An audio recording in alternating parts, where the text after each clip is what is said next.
Hey, hello, assalamualaikum guys. I hope all of you are good. I am also good today. I am coming to you with a new video. আজকে আমি আসি মইজরহাট। So এই মইজরহাটে কি কি আছে আপনারা দেখবেন। আমরা এখনো মইজরহাট যাই নাই, অন দা ওয়ে।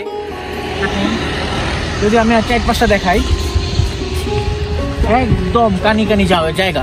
এই জায়গার মধ্যে ধান চাষ, বিভিন্ন ধরনের শস্য চাষ, বিভিন্ন জিনিসের চাষাবাস হয়। যদি আমি বলি এই লক্ষ্মীপুরকে ঘিরে এই জায়গাটা ঘিরে আসছে হচ্ছে নদী, সমুদ্র। সো এই জন্য এখানকার মাটি খুবই উর্বর। সো মাটি যেহেতু খুব উর্বর, এই জন্য কিন্তু আমরা চারপাশে দেখতেছি কানি কানি জায়গা। সামনে আমার চোখে পড়তেছে যে ওই নারকেল গাছ, এছাড়া অন্য ওই ধানের চাষ চারপাশে।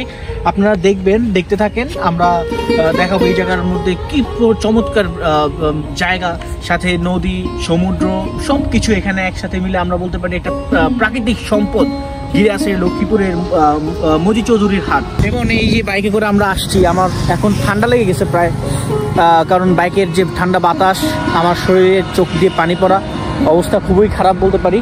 সো এরপরেও আমরা যখন এই ধরনের জায়গাগুলো দেখি, এই ধরনের মানে সৌন্দর্যকে উপভোগ করি, তখন এত কষ্ট ঝামেলা এগুলো আর কিছুই থাকে না।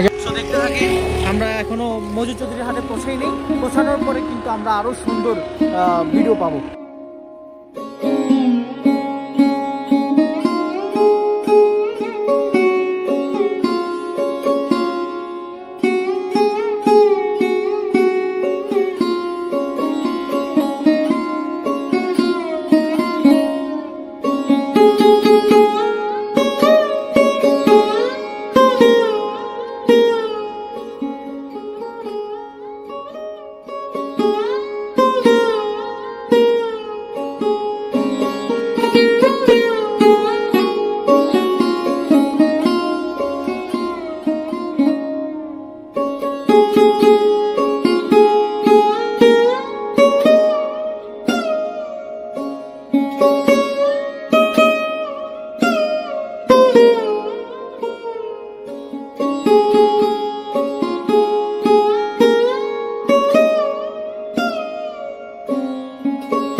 এখন আমরা আছি লক্ষ্মীপুরের জনপ্রিয় দরবার শরীফ, সাইফিয়া দরবার শরীফে।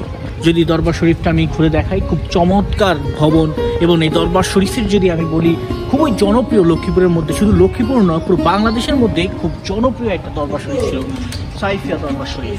এর আশেপাশের যে প্রাকৃতিক পরিবেশ, সেটা আপনাকে মুগ্ধ করেই ছাড়বে, সেটা বলার বাকি থাকে না। এত চমৎকার, এত সৌন্দর্য মণ্ডিত এই দরবার শরীফে আমরা আসছি, দেখতে থাকেন।